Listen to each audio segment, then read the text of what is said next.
que, e não só eu, não é? Nós estamos a chegar ao fim dos tempos. Ninguém sabe o dia, nem a hora, nem o mês, nem o ano. Ninguém sabe. Mas Jesus disse que Ele ia deixar sinais. E pelos sinais nós íamos começar a compreender. Então tudo se está, digamos assim, a aproximar do fim. Tudo está a aproximar do fim. Mas eu não sei se Jesus vai vir e eu ainda esteja vivo, ou se eu vou morrer antes. Se eu morrer antes, para mim Jesus já veio.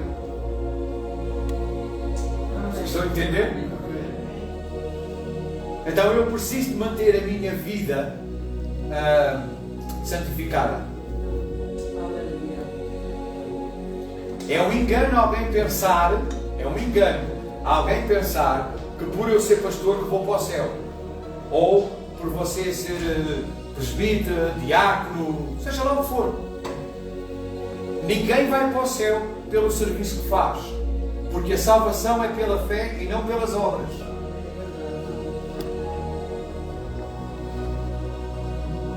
Então, para eu ir para o céu, eu tenho que receber a minha salvação pela fé e fazer boas obras. Eu não faço boas obras para ser salvo, mas porque eu sou salvo, eu tenho prazer em fazer boas obras. Amar o próximo, bem dizer o que os maldizem, dar a face àquele que me bater na outra.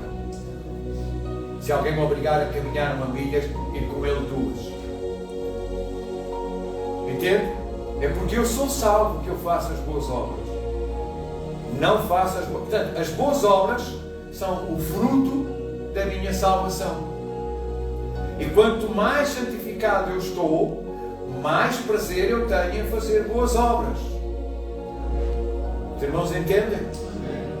Então, se há um desejo muito grande que há no nosso coração de a gente abençoar o outro e fazer boas obras e abençoar e ajudar, é porque nós estamos a crescer espiritualmente e estamos a santificar-nos. Ao contrário do crescimento carnal, porque o crescimento carnal, nós crescemos porque comemos, alimentamos, não é? E o corpo vai crescendo. E com a idade, quanto mais idade, digamos assim, mais o corpo cresce. Depois chega a uma certa idade que ele começa a diminuir. Mas isso é outra história.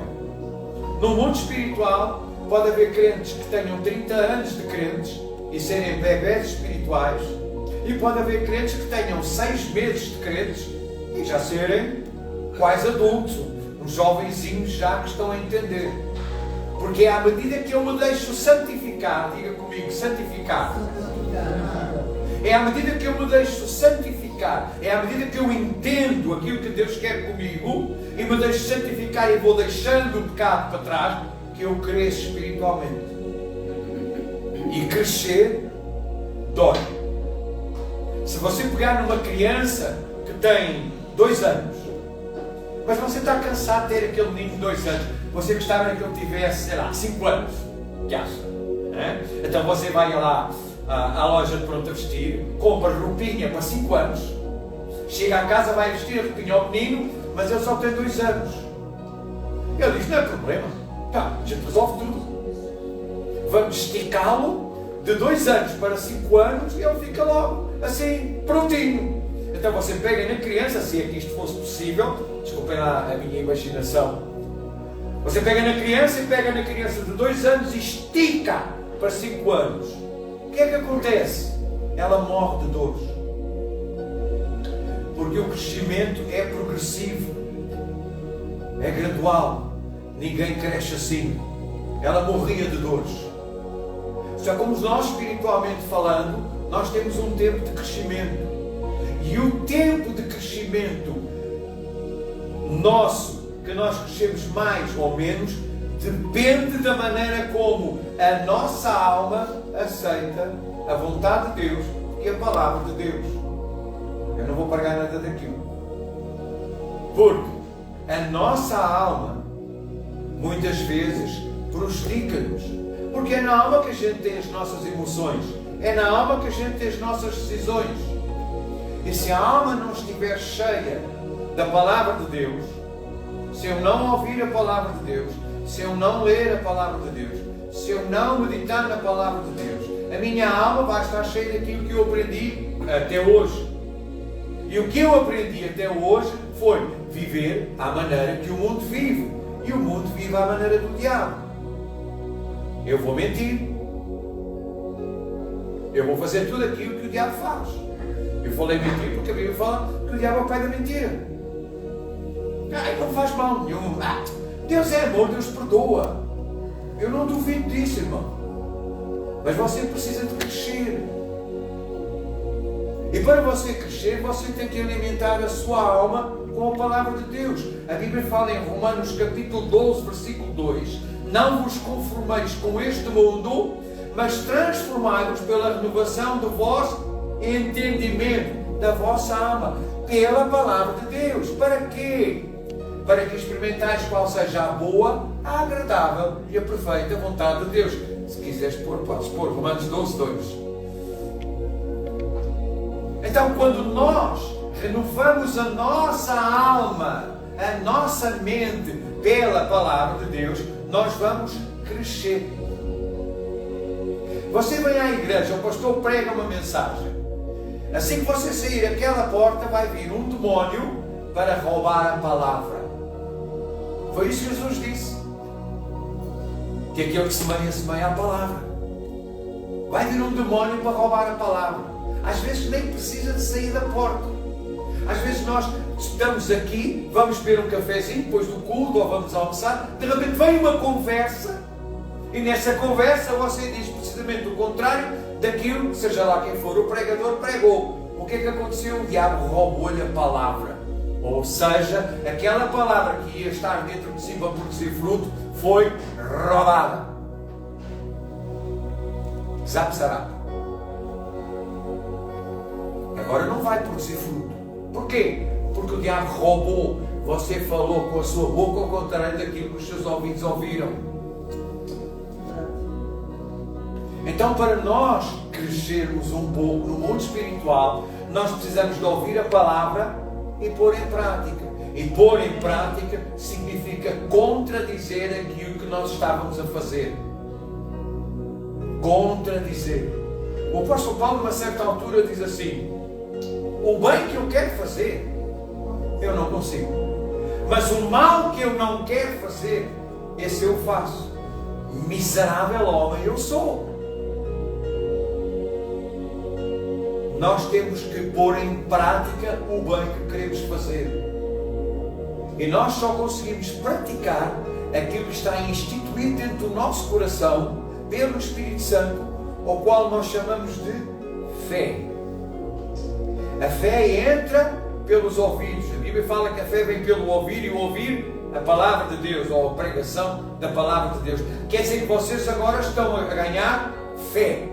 Quando eu estive aqui a falar sobre a Santa Ceia, falámos também sobre as ofertas e como foi instituído o seu coração, a sua alma começou a ser cheia de fé. Você começou a entender. Às vezes até dentro de nós assim: porque eu tinha visto isto. Olha, hoje já aprendeu mais uma coisa. Uau, olha, glória a Deus. São atitudes que nós temos de aceitar a palavra que está a ser ensinada, que está a ser pregada. Nós precisamos de misturar um pouco de fé àquilo que ouvimos, se é que isso nos agrada. Porque se não nos agrada, nós devemos de rejeitar. Estás assim e tal. O meu tio também andava assim. Ele já morreu há 12 anos. Foi uma semaninha. Isso a gente rejeita. Estão a entender? Porquê? Porque nós não queremos ganhar fé nesta área. Os irmãos entendem? Havia alguém que dizia assim: os meus ouvidos não são caixote do lixo. Eu tenho que depurar, não sei se conhecem a palavra, depurar aquilo que eu quero ouvir. Eu tenho que filtrar o que eu quero ouvir. Se vier alguém dizer: pastor Carlos, sabe que o irmão tal e fez isto e mais aquilo e o outro, mas nem sabe. Eu sou o irmão. Alto. A Bíblia fala que nós não fomos chamados para condenar e para julgar ninguém, irmãos. O irmão acha que o outro irmão está mal, acha, estão juntos aqui comigo, vamos orar por ele, para que Deus molde e para que Deus mude. Vamos orar, que é isso que nós precisamos de fazer, é orar uns pelos outros, para sermos unidos em laços de amor. Quando você está a orar por alguém, você está a orar pelo corpo de Cristo, falámos disso há pouco. Você está a construir. Lembra-se de falarmos disto agora, há pouco? Quando nós estamos a orar por alguém, nós estamos a construir. Quando estamos a dizer mal de alguém, nós estamos a destruir. E o nosso papel é construir. Então nós podemos orar por alguém que ele esteja mal, não interessa. E à medida que nós achamos a palavra de Deus entrar na nossa mente e renovamos e aceitamos, nós crescemos um pouco espiritualmente. Não interessa aos anos que você anda na igreja, irmão. Não interessa. Eu, com 9 meses de idade, em relação à parte cristã, com 9 meses eu fui chamado para um líder na altura dos grupos familiares, ou na igreja onde eu estava. Eu tinha pessoas no meu grupo familiar que andavam há 12 anos na igreja. Está a entender? Com 3 anos de crente eu fui chamado para pastor. E eu era pastor de uma igreja lá em Portugal, e tinha irmãos que tinham 30 anos de crente. Eu tinha 3. Mas eu decidi crescer, porque abri o meu coração para aquilo que Deus queria fazer comigo. Eu não estou aqui a exaltar-me ou a dizer como é que sou bom, não é nada disso. Estou a mostrar. E dou o meu exemplo, porque se der de alguém, outra pessoa pode ficar magoada comigo. Assim dou o meu. Eu não me magoo comigo, Deus lá. Então você precisa de abrir o seu coração para que a palavra de Deus entre e você queira fazer aquilo que Deus tem para si. O projeto que Deus tem para si. Porque se Deus começa a trabalhar no seu caráter e você diz, não, isto eu não quero. Quem é? Isto eu não quero. Você nunca mais vai crescer, irmão. Nós falámos a semana passada que a Bíblia fala assim, João 15, versículo 1. A Bíblia fala assim, eu sou a videira verdadeira. Estamos quase a chegar lá. João 15, versículo 1. É a menina mais bonita que eu vi aqui hoje, agora, nesta altura. Já, diz assim, eu sou a videira verdadeira e o meu pai é o agricultor. Versículo 2. Toda a vara em mim, todo o ramo, esta versão é diferente, todo o ramo estando em mim não dá fruto, ele retira. E todo aquele que dá fruto, ele limpa para que dê mais fruto. Vós já estáis limpos pela palavra que os tenho chamado. Então o que é que acontece? Acontece que eu sou uma vara. Eu sou uma vara, Jesus é a videira e o Deus, o meu Pai, é o agricultor. Se eu estou a dar fruto, Ele vai podar em mim. Podar o quê? O que é que Ele vai podar? O meu caráter. Amém. O meu caráter. Amém. O meu caráter. É isso que Ele vai podar. E, irmãos, dói. Pergunto lá a uma videira se não dói. Quando ela é cortada aquelas coisas que já não prestam. A videira, você faça lá uma entrevista. Olá, videira, estás boa? Olha, eu vim cá saber se tu... Pergunto lá a ela se dói ou se não dói. Claro que dói. Quando Deus começa a trabalhar com o nosso caráter, dói. Sabe o que é voltar a dizer mal da gente e a gente tem que dizer bem dele? Dói. Porque a minha vontade carnal era chegar lá e abençoá-lo assim com a mão fechada. Carnal. Vocês estão a entender? Só que eu já não sou carnal. Eu sou um ET. Eu ando aqui, mas não sou daqui. Eu vou para o outro mundo. Só estou à espera que chegue a minha nave espacial. Desculpa a expressão. Eu vou para o céu. Estou à espera que Jesus venha buscar a igreja ou que eu vá ter com ele. Eu já não ando na carne, mas tenho que andar aqui na carne. Porquê? Porque a salvação só é dada a um ser carnal. Para a gente receber salvação teve que haver derramamento de sangue. Então, irmão, se Deus está a trabalhar com o meu caráter, o próprio Deus vai pôr pessoas que de uma certa forma vão dizer coisas que eu não gosto.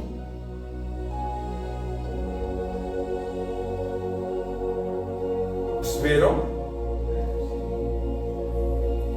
Já vou explicar outra coisa. Deus vai pôr pessoas ao meu lado que vão dizer coisas que eu não gosto. E a minha carne diz assim: sai daqui, Satanás, vai-te embora. E Deus lá do céu é capaz de dizer assim: ó chefe, não é o diabo, sou eu. Ah, pastor, eu não acredito que isso seja verdade nem que seja escrito na Bíblia. Não. O que é que o Espírito Santo fez a Jesus logo após ele ser batizado? A Bíblia fala que o Espírito Santo o conduziu ao deserto para ser tentado pelo diabo. Quem é que o conduziu? Foi o diabo que o levou ao deserto? Não. Foi o Espírito Santo de Deus que conduziu Jesus ao deserto para ele ser tentado pelo diabo. Quem é que quer que a gente cresça? É o diabo? Não. O diabo quer destruir-nos. Quem é que quer que a gente cresça? É Deus. Deus quer que a gente cresça. E Ele é que é o agricultor. Ele é que tem a tesoura na mão. Quem é a tesoura? É um irmão que anda a dizer mal de si. É um irmão que o enfrenta e faz de frente e não sei o quê. Um irmão, ou um primo, ou um tio, não interessa. É a tesoura que Deus tem na mão. Para quê? Para podar o seu caráter. E muitas vezes nós, na nossa carne, dizemos: eu não quero isto, para trás de mim, Satanás. Aquela pessoa é do diabo. Mas foi Deus que o enviou. Porquê? Porque Ele é um agricultor. Jesus é a videira. Nós somos as varas. E o agricultor poda. Como é que ele poda? Com uma tesoura. E como é que a tesoura mexe sozinha? Não mexe sozinha. Quer dizer, daqui a uns anos não sei. Com esta tecnologia a avançar. Mas por enquanto o agricultor pega na tesoura. O agricultor tem uma mão, pega na tesoura e com a tesoura vai podar. Ou seja, a pessoa que está a enfrentá-lo está a ser pegada pela mão de Deus para o podar. Para arrancar aquilo que não presta de onde? Do seu caráter. Os irmãos estão a entender? Amém. Agora, se eu aceito, se eu reconheço que é Deus, tudo muda. Havia um homem que dizia assim: o problema não é o problema. O problema é a maneira como eu enfrento o problema. Porque às vezes para mim já é um problema eu tenho que enfrentar o problema. E então já não tenho um problema, tenho dois. E o problema aqui, irmãos, é que há muitas pessoas quando estão a ser podadas, talvez porque não têm discernimento, talvez porque nunca ouviram o pastor Carlos a pregar, talvez, sei lá, porquê? Dizem: para trás de mim, Satanás. Isto é o diabo que está a enviar estas pessoas. Olha a mãozinha de Deus com a tesoura. A podar o caráter. Mas se eu reconheço que é Deus, e se eu digo: ó Deus, eu peço perdão, eu vou ter que mudar nesta área. Senhor, eu peço perdão. Eu vou mudar. Ajuda-me, através do Teu Espírito Santo, a eu mudar. Irmãos, eu ganhei mais um ponto, subi mais um degrau. Os irmãos estão a entender? Eu subi mais um degrau. O diabo não pode fazer nada contra nós, a não ser que a gente o permita. E se há alguma coisa que está a acontecer consigo que você não permitiu, pode não ser o diabo, pode ser Deus a querer fazê-lo crescer, a moldar o seu caráter. Amém. Nem tudo o que acontece de mal na nossa vida é do diabo. Entende? Mas também nem tudo o que acontece mal na nossa vida é Deus, porque o diabo ataca, a gente sabe disso, ok? Vamos pôr cada um no seu lugar. O diabo é mau e ataca. O diabo tem inveja da gente. O diabo queria ser como a gente, mas não é. Nem nunca vai ser. O diabo é um ser triste, coitado. É um ser que já foi derrotado, está destinado a viver eternamente num lago que arde com fogo e enxofre. Ele e todos os demónios que com ele se rebelaram contra Deus. E vão lá ficar eternamente. E a gente vai para o céu eternamente viver com Deus na glória. Amém? Para isso, irmãos, Deus não quer lá mais diabo nenhum. O que é que Deus vai tratar aqui conosco? Já sei, Deus vai nos curar nos corpos para a gente ir saudáveis para o céu. Irmão, a carne e o sangue não vão entrar no reino dos céus. Jesus cura, é verdade. A Bíblia fala que Ele mesmo levou sobre si, Isaías 54, versículo 4 e 5, salvo eu. Jesus Cristo levou sobre si as nossas enfermidades para que pelas suas feridas nós fôssemos sarados. Isaías 54, 4 ou 5? 53, 4 e 5. 4 e 5, não é? Está ali aquela irmã. Obrigado, irmã Antônia. Bênção. Portanto, eu não estou a dizer que Deus não cura. É claro que Deus cura. É claro que Deus cura. E é bom para a gente andar.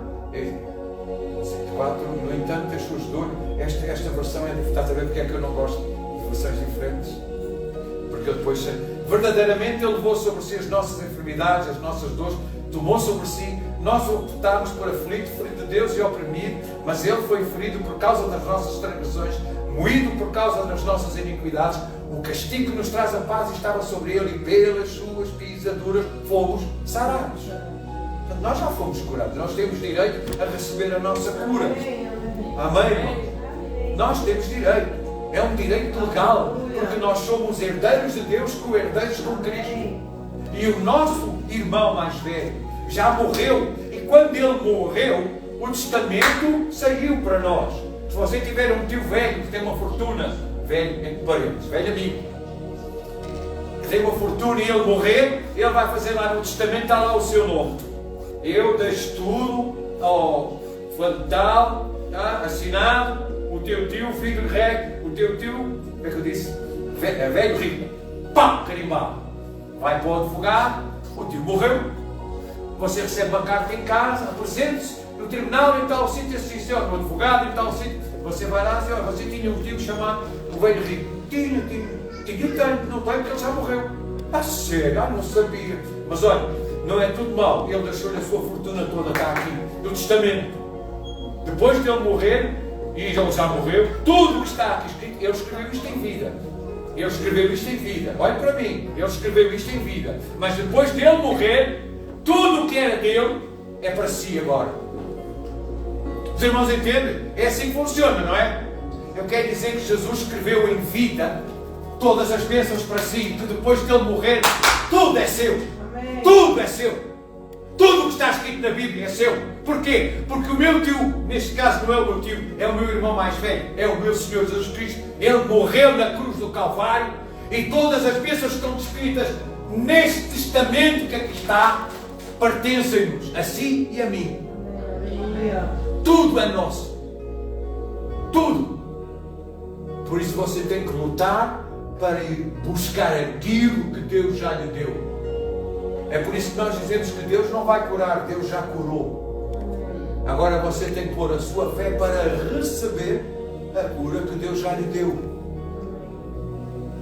Amém? E eu acredito que vai haver um novo mover de milagres na igreja.